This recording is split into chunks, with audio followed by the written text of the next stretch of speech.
Hello, I'm Dan Moyane. Welcome to hashtag Connect Africa Moyane, where we seek to enrich people's minds by sharing African experiences and stories that hopefully can contribute to a transforming continent. I'm talking to Milton Nkosi. He may be known to many of you, but others may not know him. Those who know him, they know that he's been in the world of media for decades now. They may have known him when he was with the BBC in South Africa and in Africa. Milton, welcome. Thank you very much, Dan. It's good to be here. Yeah. Yes. I think for the benefit of the deaf people, Yes. it will be good for us to remove our masks. Okay. Of course, we need our mask nowadays because of the pandemic. Yes. But just for clarity, Yes. so and anybody else who's listening, especially the deaf viewers, Yes. they will be able to follow us. They can read our lips. Our Yes. lips. Yeah. Welcome again. No, thank you very much, Dan. It's good to be here. It's good to see you. I've known you for a long time. For many, many years. We've eaten dust together, Dan. We'll talk about eating dust we together were eating later. dust before Breinstein. We'll talk about eating dust later on because there's a context to that. Yes. But where I want to begin is your childhood. Yes. You and I, born and bred in Soweto. Yeah. I come from White City, Jabavu, Yes. a part of Soweto. You come from a different part, Orlando West, Yes. which is a historic place. Yes. Okay, Soweto as a whole is a historic place. Yes. But Orlando West, particularly in the Pefeni area, Yes. and you go down to the Vilagazi Street area, where today globally is attracting tourists. Yes. You grew up in those dusty streets around Exactly. Vilagazi Street. Yes. What stands out for you then? So you see, this is very interesting, and I must declare as we begin that you from White City, Jabavu, Moroka, you follow Moroka Swallows. And me from Orlando West, I follow Orlando Pirates. So the biggest derby, the original derby is Moroka Swallows and Orlando Pirates. You had to mention So football. it needs to be just stated on the record as we begin. But going back to my childhood, I had a fairly decent childhood, and thank God for that. Mother and father, and we had siblings. And when we grew up in Orlando West, then we were in the area where Nelson Mandela, Desmond Tutu, Walter Sisulu, in fact, the Sisulus were closer to us, and they became more than just neighbors. We knew them fairly well. My dad was friends with some of the Sisulu's sons, and we grew up in that environment, and went to school in Orlando West, went to Bele Primary, started at Cloreng, ended up at Pesesco, which is Pefeni, literally just a few feet away from Mr. Some of the schools Mandela's that you're house. mentioning were very active rather Yes. during 1976, for Yes. example, in the Soweto Student Uprising. Indeed, and what we certainly I try to do when I describe Orlando West, I describe it as the nucleus of the anti-apartheid struggle in South Africa, because you find so much condensed leadership there. Of course, as you quite rightly point out, there's a lot more other leaders who came from other parts of Soweto and indeed other parts of South Africa. But you want to go to the heart of the matter. If you wanted to really deal with the anti-apartheid movement, you go to Orlando West. And that's where How was I it for grew you up. growing up there? So you know, in 1976, I was there on June 16th. It was a cold Wednesday morning, and I was at Bele. And we could hear the students from the high schools singing, chanting, "Away with Africans, Black Power, Amandla." People were singing, and we were taken out of my teacher's class. I think it was Mrs. Mufukeng's class. And we went out, and we could see the police had lined up, a big cordon with dogs, Alsatian dogs, guns. And you know, when you grow up in Soweto, it's a metropolis of black people. So to see a lot of white policemen standing there just makes your hair stand up. And that was the first experience I saw of a proper anti-apartheid protest, which in fact turned out to be a catalyst in the anti-apartheid struggle, which was at that time becoming a little bit lethargic. And the June 16, 1976 uprising kick-started the anti-apartheid movement. So that is what built me, that's what shaped me. Those voices are what I hear when I'm alone listening to the wind. Yeah, and of course in the 70s, organizations like the African National Congress, the Pan-Africanist Congress, the Communist Party of South Africa, South African Communist Party, and many others, the Azapos of this world, had been banned. Yes. So you had no overt political organization activity. It was all sort of covert until the rise of black consciousness movement. Yes. With the Steve Bikos Biko. of this world. Yes. I mean, in 1976, I was at Morris Isaacson High School Yes. with the likes of Tsietsi, Mashinini, and other young leaders. Until that time, as you said, it was pretty much like a subdued resistance to apartheid in the country. Then June 16 happens. But it hadn't died. So we were, speaking in today's speak, perhaps you could argue, we were run by Bluetooth. So the leaders are in prison, others are in exile, others are being killed and tortured. But it doesn't mean that when the movement was under pressure, subdued, it wasn't there. The heartbeat was still there. People were resisting in many other forms. There were little strikes as Ikwelwa, you know, a small workers' union protest will be joined by everybody else. And if you recall, and I know you know this better than most, in fact, June 16 was not a big anti-apartheid state by black people fighting the anti-apartheid movement. They were fighting to remove the language of the oppressor as a medium of instruction. Because what the Afrikaans language, which was spoken by Afrikaners, who were the ones dominating, they were the ones who were dominating the government. What they wanted was that black people should learn mathematics, physical science, geography, history, all these subjects in Afrikaans. And black people were thinking, okay, how will this help me when I want to go and live abroad? Yeah, in fact, my late father, in 1973, he was a member of the Vugani Primary School board. They had these school boards which were set up by the white inspectors. Yeah. And the issue of Afrikaans was beginning to be discussed then. And there was a rejection by the community. But the government of the day continued to impose. When I got to Form 1 in 1973, I did Wiskunde. I did mathematics. I did science. I did biology. For 3 years, I studied those subjects you're mentioning in Afrikaans and thousands of us. And then the resistance to that build-up towards 1976. But Bele Primary played a role in that resistance. Were you there at the time? We were there. I started at Bele in 1976. I was in Standard 3. I don't know what it's called now in grades.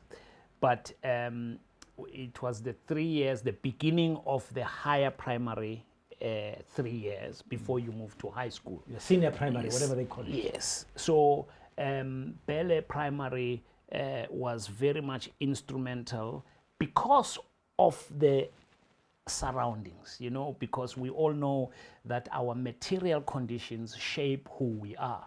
That was Bele's material condition.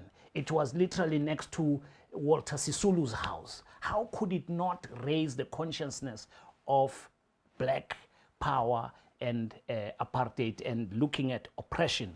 And it was not far from Nelson Mandela's house. Now, you growing up in that highly politicized environment, rich with this heritage that you are painting, a young Milton at a primary school, are you dreaming of a Milton, the politician, an activist, a journalist?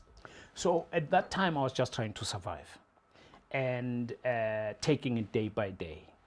But like any other kid, I had dreams. And unfortunately, or fortunately for me, my dreams were slightly bigger than the local dreams. Because as you recall, we didn't have Google then. We had this atlas map. And on the atlas map, you can open the big pages, A3, I think, the size, and you'd see the map of the world. And I would take, you know, the instruments, the mathematical instruments. Yes. Inside, there's one of them is called the divider. It's got 2 sharp points. And I would take it and close my eye, do this on the atlas. And where it lands, I go to the encyclopedia. And I read about where... Encyclopedia Britannica, as it was called. And I just... That was the Google of the day. That was the Google of the day. And it lands on Java, and I read about Java. Volcanic rock, part of the Indonesian archipelago. So you were developing a global outlook at that stage? From just inside, just by myself, intrinsic, it came out. And I would dream and I would memorize the states in America, the 50 states by heart. South Dakota, North Dakota, Idaho, Iowa. I would just repeat them, and my dad would say, okay, give me 10 now, quick. You're California, Texas, Florida, but just to learn about other places. And when I walk out on my street, I see my neighbor there. He's standing there, and I greet him. He doesn't know where my mind has gone. And later in life, as I ended up traveling, I was just thinking, this is amazing. You know, the God of dreams is alive. Because there I was as a little kid in Soweto, dreaming about the world, traveling the world, and I ended up traveling the world, and I ended up begging, getting off the travel. So much was it. So you were being driven by something bigger, yeah, in a way, while you were in Soweto, and Soweto gets through 1976. Political leadership, like the Nelson Mandelas of this world, Walter Sisulu, Govan Mbekis, are all in jail, as you said, and others like Oliver Tambo and other NC are in exile. I mean, your Robert Sobukwes are still in jail. And Zephaniah Mutupeng, yeah, founder of the Pan-Africanist Congress. And other leaders are banned inside the country. Yeah. Your Winnie Madikizela Mandelas, your Mama Ellen Kuzwayo. Yes. And the list goes on. All these people were just around us. You, okay? Yes. So now, post-76, you are now, you get to high school. Yeah. You are a teenager now. What is Milton busy with in high school? Oh, is Milton's view of the world changing? Milton is like any other teenager. He's very playful, very naughty, but he's also focused on his books. And he's learning history, the Reformation period, the Martin Luther period. You're learning about history in the world, World War I, 1914 to 1918. And that's still aligned with your global outlook? Yes. That you're interested in? I'm very much interested in that, but I'm connecting it to what is happening here. And I remember there was a mayor of Atlanta in America called Andrew Young, became an ambassador of the United States in the United Nations. And he started taking a very serious interest in the anti-apartheid struggle. And I used to remember, now we're connecting. We're connecting with other human beings.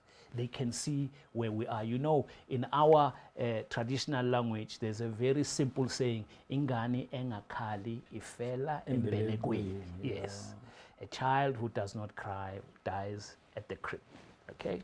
So the idea is that we wanted to tell the world about our plight so that we can have a solidarity movement that will come to help us get out of this nightmare of apartheid. So when the likes of an Andrew Young start noticing and talking about the country from the podiums of the United Nations far away, and you're reading about it, it gave this young Milton hope that the world is now aware, more aware than before, that apartheid is an evil system. Yeah, and we're also following the American music, African American music. There's lots of messages there. Young, gifted, and black.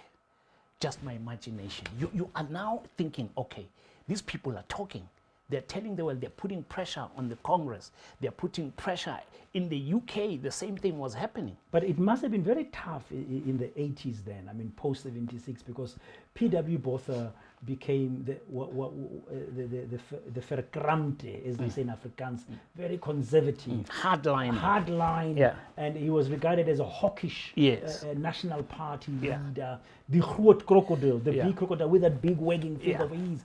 And then there was a state of emergency in the country by 1986, and then around the country, countries like Mozambique had become independent. Yeah. Zimbabwe had become independent in 1980. They were supporting the struggle against apartheid. So there were attacks around there. But there was a state of emergency here. There was much more violence meted by the state against young people and the population in general. It must have been tough for you. It was, and that's where I met my physical experience of apartheid. State of emergency. I'm at college, I'm doing second year, and I get arrested. Morocco police station. 1 week.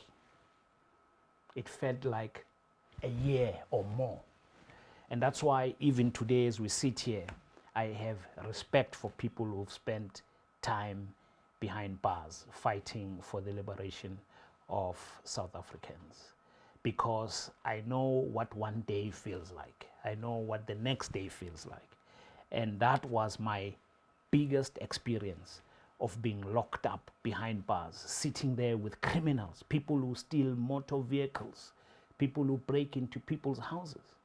And I used to beg the police when they come for a roll call in the morning that we are not the same as these people. We read newspapers. We read editorial in the newspaper. We don't just look for the football league at the back page of the newspaper. So I wanted us to be separated, but I was not given that opportunity. But that was my first direct experience of the brutal system of apartheid. What happens after you're released from jail? I had a different perspective.